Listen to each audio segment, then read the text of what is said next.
શું તમે જાણો છો, જલેબીની શોધ ભારતમાં નથી થઈ. જલેબી એ અરેબિક વર્ડ જુલેબિયાથી ડિરાઈવ થઈ છે. તે ઘણા નામોથી ઓળખાય છે, જેમ કે જીલાપી, જેલેબી, જીલેબી. પરંપરાગત જલેબી બનાવવા માટે મેંદો, દહીં અને પાણીનું બેટર બનાવીને તેને 8થી 10 કલાક ફર્મેન્ટ થવા મૂકવામાં આવે છે. પછી આ બેટરને ગરમ ઘી અથવા તેલમાં તળવામાં આવે છે અને ચાસણીમાં ડુબાડી લેવાય છે. પણ આજે આપણે એકદમ ઝડપથી અને બજારથી ખૂબ જ ઓછી પ્રાઇસમાં જલેબી બનાવશું. આજે આપણે ફર્મેન્ટેશન વગર જલેબી કેવી રીતે બનાવશું એ જોઈશું. આ જલેબી એકદમ બજાર જેવી જ બને છે. બજારમાં બનતી જલેબીમાં ક્યારેક આર્ટિફિશિયલ સ્વીટનર તો ક્યારેક હાનિકારક કલરનો ઉપયોગ કરવામાં આવે છે. ઘણીવાર આપણે સમાચારમાં જોયું છે કે અમુકવાર જલેબી ભેળસેળવાળા તેલ કે ઘીમાં બનાવીને આપવામાં આવે છે. ઘરની બનાવેલી જલેબીની વાત જ કંઈક ઓર હોય છે. તમે તેમાં ઘી કે તેલ ઓછું કે વધુ તમારા મુજબ યુઝ કરી શકો છો, અને તેલ અથવા ઘી પણ આપણી ચોઈસનું હોય છે. તો આ વિડીયોને સ્કીપ કર્યા વગર એન્ડ સુધી જોજો. ચાલો આપણે રેસીપીની શરૂઆત કરીએ. ચાસણી બનાવવા માટે આપણે આશરે 1 કપ ખાંડ અને 1 કપ પાણી લઈશું. તમે જલેબી બનાવવાનું શરૂ કરો તે પહેલાં જ ચાસણી બનાવી લેજો. આનાથી ચાસણીને હૂંફાળી ઠંડી થવાનો પૂરતો સમય મળી રહે છે. જલેબીને ડીપ કરતી વખતે ચાસણી હૂંફાળી ગરમ હોવી જોઈએ.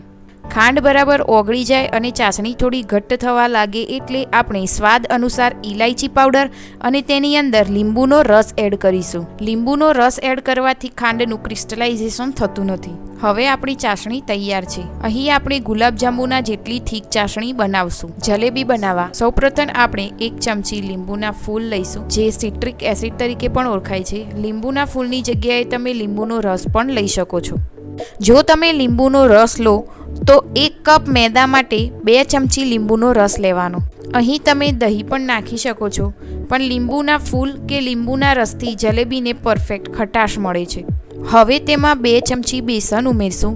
બેસન ઉમેરવાથી જલેબી બહારથી ક્રિસ્પી બને છે. બેસન સ્કીપ કરશો નહીં તો જલેબી સોફ્ટ અને સોગી બનશે. બેસન જલેબીને થોડું પીળાશ પડતો કલર પણ આપે છે. બેસનના ગાંઠા ના રહી જાય તેનું ખાસ ધ્યાન રાખવું. ત્યારબાદ તેમાં 1 કપ મેંદો ઉમેરશું અને થોડું પાણી ઉમેરી સ્મૂધ પેસ્ટ બનાવી લઈશું. બેટર જાડા ઢોસાના બેટર જેવું હોવું જોઈએ. જો બેટર બહુ પાતળું હશે તો જલેબી ઓઇલી બની જશે. બેટર બહુ જાડું પણ ન હોવું જોઈએ, નહીં તો જલેબી પાઇપમાંથી બહાર નહીં આવે. ઓપ્શનલી તમે તેમાં રાઈસ ફ્લોર કે કોર્નફ્લોર પણ એડ કરી શકો છો, જે તેમાં ક્રિસ્પીનેસ વધુ લાવશે. ત્યારબાદ તેમાં ફૂડ કલર એડ કરીશું. અહીં અમે orange red food colour use કર્યો છે. ફૂડ કલર કમ્પ્લીટલી ઓપ્શનલ છે.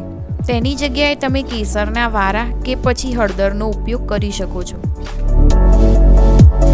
હવે આપણે 1 ચમચી બેકિંગ સોડા અને બેકિંગ પાવડર એડ કરીશું. તમે જાણો છો ઇન્સ્ટન્ટ જલેબી મિક્સમાં બેકિંગ સોડા અને બેકિંગ પાવડર બંને કેમ ઉમેરવામાં આવે છે? બેકિંગ સોડાને કામ કરવા માટે દહીં જેવા એસિડની જરૂર પડે છે, જે તરત જ મોટા પરપોટા બનાવીને ખીરાને ઝડપી ફૂલાવી દે છે. જ્યારે બેકિંગ પાવડર ખીરામાં અને ખાસ કરીને ગરમ તેલમાં જતાની સાથે જ ફરીથી પરપોટા બનાવીને જલેબીને સંપૂર્ણ જાળીદાર અને ક્રિસ્પી બનાવવામાં મદદ કરે છે. આ રીતે બેકિંગ સોડા અને બેકિંગ પાવડર જલેબીને સરસ જાળીદાર સ્ટ્રક્ચર આપે છે, જેનાથી જલેબી ચાસણીને સારી રીતે શોષીને રસદાર બનાવી શકે. ત્યારબાદ 1 બોટલ અથવા પાઇપિંગ બેગમાં ખીરું ભરી લો. જો તમારી પાસે બંને ન હોય તો કોઈપણ પ્લાસ્ટિકનો મોલ્ડનો ઉપયોગ કરી શકો છો. યાદ રાખો, પહેલાં કે બીજા ટ્રાયલમાં જલેબીનો આકાર બરાબર ન બને તો ચિંતા ન કરવી, પ્રેક્ટિસથી પરફેક્ટ બનશે. જો તમને લાગે કે ખીરું બહુ પાતળું છે તો તમે તેમાં થોડો મેંદો ઉમેરી અને જાડું કરી શકો છો, અને જો ખીરું બહુ જાડું લાગે તો તેમાં પાણી કે દહીં ઉમેરી શકાય છે. બસ હવે આરામથી જલેબી પાડી લો અને ક્રિસ્પી થવા દો.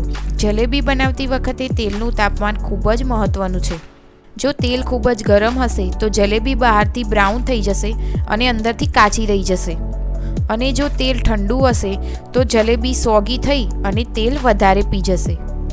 એટલે તેલને મીડિયમ ફ્લેમ ઉપર રાખવું.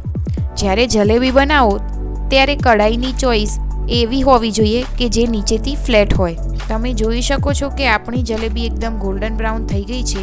હવે તેને ઝડપથી તેલમાંથી કાઢીને તરત જ ચાસણીમાં ડૂબાડી દઈશું. યાદ રાખો, ચાસણી હુંફાળી ગરમ હોવી જોઈએ. જો ચાસણી બહુ ગરમ હશે તો જલેબી વધારે પડતી ચાસણી પી જશે અને તે તૂટી જશે. જો ચાસણી બિલકુલ ઠંડી હશે તો તે જલેબી સુધી અંદર નહીં જાય. ચાસણીમાં જલેબીને ફક્ત 30 સેકન્ડ માટે જ રાખવી, જેથી તે ક્રિસ્પી રહે અને અંદરથી રસદાર રહે. બસ, તો તૈયાર છે તમારી પરફેક્ટ રસદાર જલેબી. આ રેસીપી તમે જરૂરથી ટ્રાય કરજો. તમે જોઈ શકો છો કે આ જલેબી બજારની સરખામણીમાં એકદમ સસ્તી અને ખૂબ જ ઓછા સમયમાં ઘરે તૈયાર થઈ જાય છે. આવી જ નવી નવી રેસીપી જાણવા માટે અમારી ચેનલને લાઇક, શેર અને સબસ્ક્રાઈબ કરો.